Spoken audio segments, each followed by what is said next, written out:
Hey Crafty friend, it's me, Justine Dvorak from Stationery by Justine, where when I craft, my world stands still. In this video, I'm going to make one big 5x7 bountiful card full of flowers from Susan Tierney Coburn's new collection called Nature's Botanical Garden. So these are the dies that I have, and I also have some BetterPress sentiments that you can see on the top left. So I have gone ahead and glimmered them up, and I have everything die cut and colored. And I'm going to show you how I round out my flowers and the assembly today. Because I'm still very new at this, so I figured I would show what I've done. So I have these little teeny tiny flowers, and they are from the flowering quince. And I'm assuming that's because there's 5 flowers on petals, why they called them the quince. So I have rounded off all of those little ones, and then I'm going to round up these ones. I'm using Susan Tierney Coburn's tools.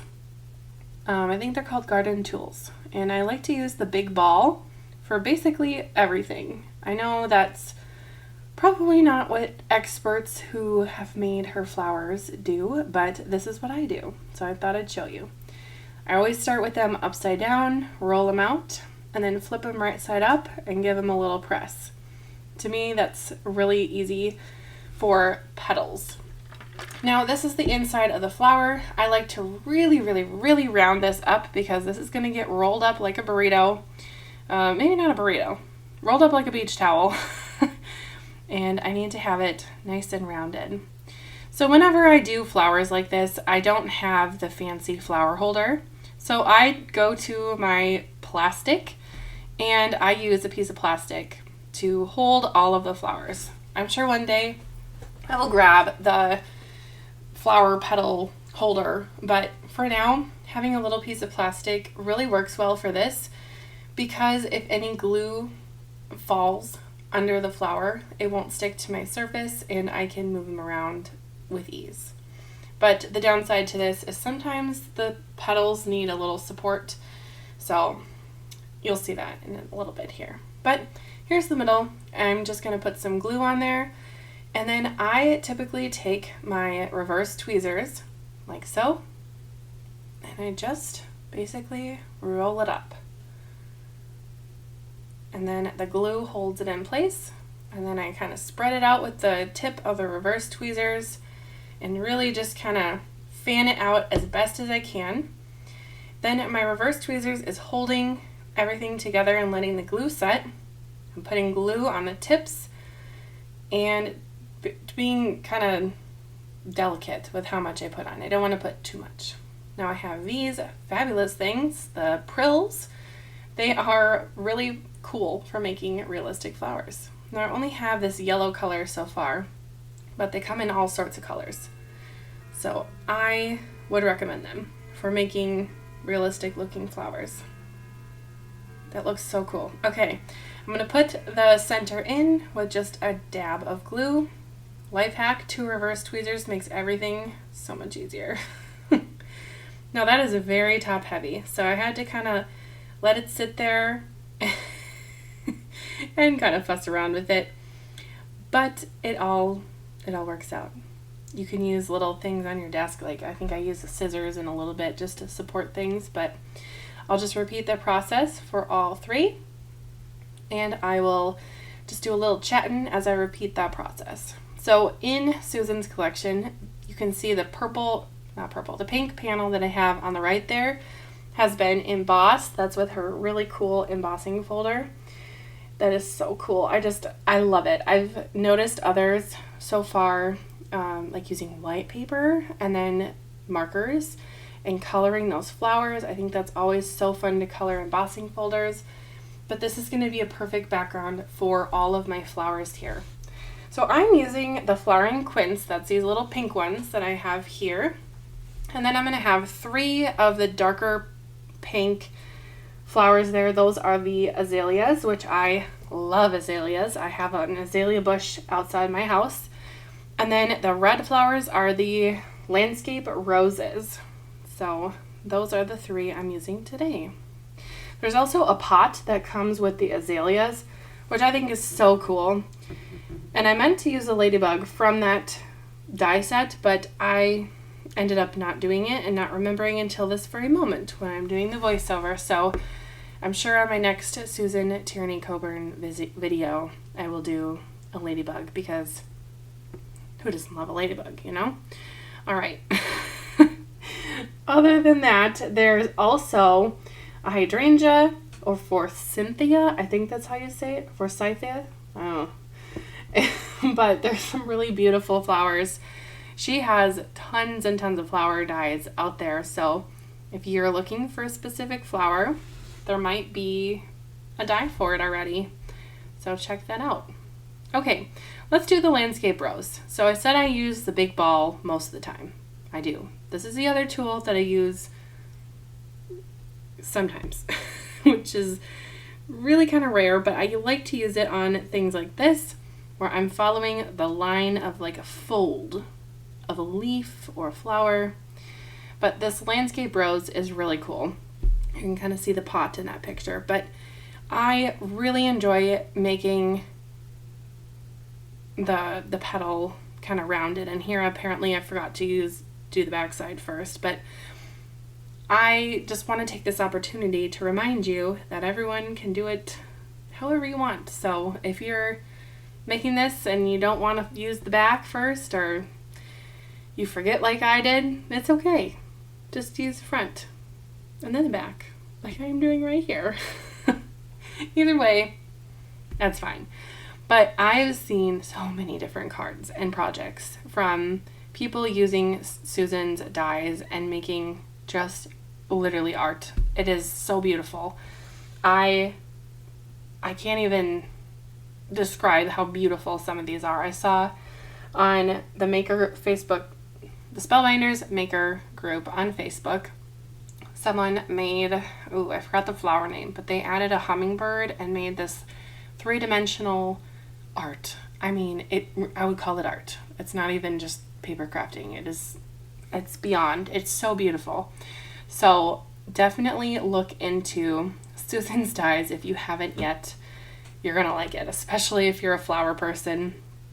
So just a little plug. Oh, and by the way, a lot of the coloring that has been done here, I basically die cut all of the flowers out with white paper. And then, let's see, the little green leaves, I die cut out with green paper and then added the marker. And then the green leaves that are, they're kind of like on inch number 10 and 11 on the top of my grid there. The ones that go with the azaleas, I die cut out with green paper and added marker to those as well. So, I find that I like to die cut out things with white paper and then just color them like I want. I find that to be a little more easier when I'm working with some of these realistic flowers, but it is nice to have both sides colored. So if a flower has been popped up or a leaf is kind of raised and the backside is colored, it kind of looks nicer. But like I said, you do you. By the way, the sentiments that are in the BetterPress set are super good. I actually glimmered all of them, and I used white glimmer foil. I glimmered them with black with white, pink with white, and green with white. So now I have a whole bunch of flower sentiments in my stash that I am sure I will use. I think some of them are kind of endearing, some of them are quotes from famous people, and then some of them are a little cheeky, like happy blooming birthday. So I think I go with live life in full bloom for this one, and I have no idea where this project is going to end up. Currently it's in my craft room and there's that, but I'm sure I might give it as a gift at some point. So I'm just repeating that little process of rolling the center up just like that. It's kind of basic, but I did want it to kind of go slow and show the process, not at a very fast speed, just in case someone was interested in seeing the whole process. So if you have any questions, let me know. I'm certainly not an expert in three-dimensional floral paper crafting, but I try. I'm having fun with it, and I love my finished results, so I don't know. I guess that's kind of win. This landscape rose is gorgeous. I would like to do some more and then add more of this size that I'm holding right now, that smaller piece, and really curl the petals in a lot more and really make it look like more of a blooming rose. My roses on this project really have been bloomed. They are wide open, happy little roses. I would like to do one where it's a little more blooming, if you will. So that probably will happen sometime soon when I have a little bit more free time. Little life update. I have all of my boxes in my new classroom. I've spent some time working in there, but I have a lot of work to do in that classroom. If you have no idea what I'm talking about, I'm a teacher.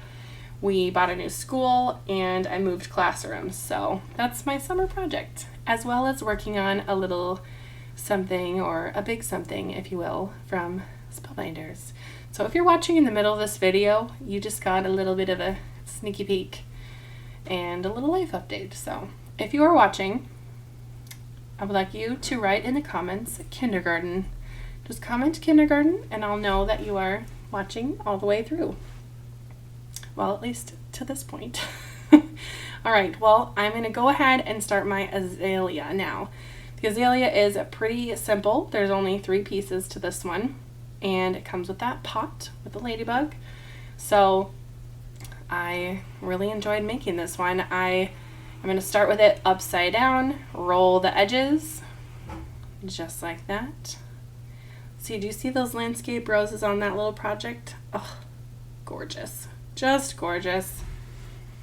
Every time I see anyone using Susan's dies, I just get so excited because I think that every single project I've seen is just stunning. It looks real.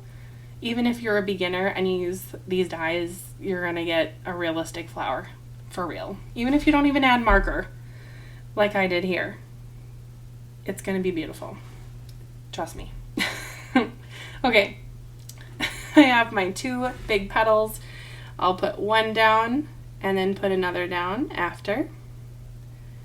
And they are the same die, so I'm just going to go ahead and make sure I rotate it so there's not 2 of the same petal next to each other.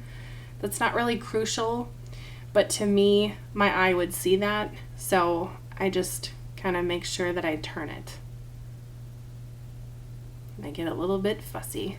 If you notice my nails changing color, it's because I have temperature nail polish, so they are purple when they are cold and blue when they are body temperature. So, I don't know. My nail tech is very creative and I just kind of let her do whatever. So, I'm so pleased with her work. Makes my hands look much prettier. Alright, now that I'm done fussing with this azalea, we'll do the center. I go ahead and roll this up just like the little piece, but I go ahead and pay attention to the edges, like the tips of the finger, a little bit more with this one because it's big. And this is going to help spread out those pieces when I roll it up. So if I have it curled like this, and I add glue and I roll it kind of backwards, all of those little fingers are going to fan out instead of fanning in. And that really helps. By the way, the black pad is from her, see, I put the glue on the wrong side. I'm going to add it to the back. There we go. The black pad and that tan and gold tool-in one is from Susan's Tools. So if you are interested in grabbing that toolkit, it is very helpful for putting flowers together. It also has a tool-in-one. No, sorry, not a tool-in-one, but the reverse tweezers as well.